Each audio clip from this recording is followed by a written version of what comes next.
Hi there, Simon Atkins here from Perth Property Investments, and welcome along to another edition of 5 Minute Property School.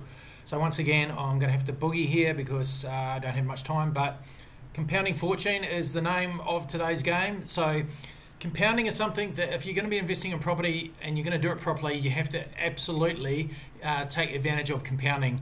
Warren Buffett has talked about this, compounding with shares. Einstein talked about the power of compounding and the magic behind it, and if you've ever seen how that's worked in actual real life for you, then you can see how incredible it is. So I've seen it work with my own portfolio, and I can tell you that it's part of the investing must if you're really going to benefit to the full amount out of investing. So I'm going to explain that with a graph here. Up this side we've got growth, and across here we've got time.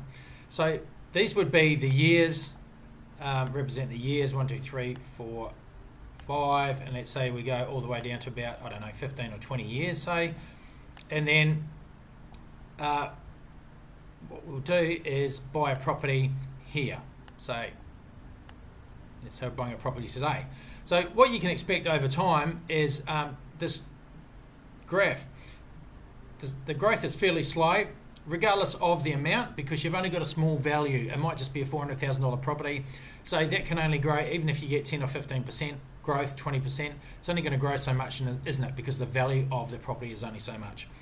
But as time goes on, and more particularly if you add to this and you keep growing your portfolio over a period of time, and the market keeps on growing and keeps snowballing, what you'll find is this comes up like a J curve over a period of time.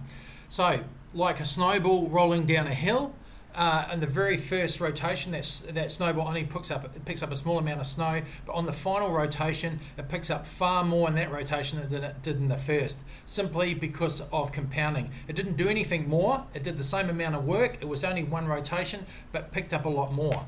So in the same vein, that's what happens with property over time as it grows. So if I was using the snowball analogy, what we see is it starts off the valley. These are the values of your property. They grow relatively small over a period of time, but slowly get bigger and bigger and bigger until you're getting very large snowballs, large growth rates like this as you start to come up to this J curve.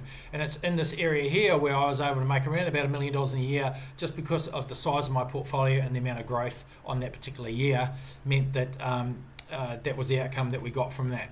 So you'll find that a lot of people actually go into here and they sell out after about, 3 years, I think it is, between 3 and 4 years.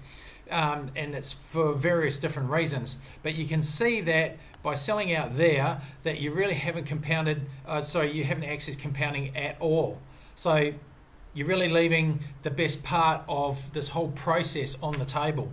So if I flick over here to the spreadsheet and we see how this works in numbers terms, if in year 1 we bought property 1 for 400,000, and then year 3 we buy another one for 450, in year 6 we add to our portfolio again at 500, and then 550, we'll see that at an average growth rate of 7% over that time, our portfolio will be worth 2.9 million, okay, and our net worth would be somewhere around $1 million.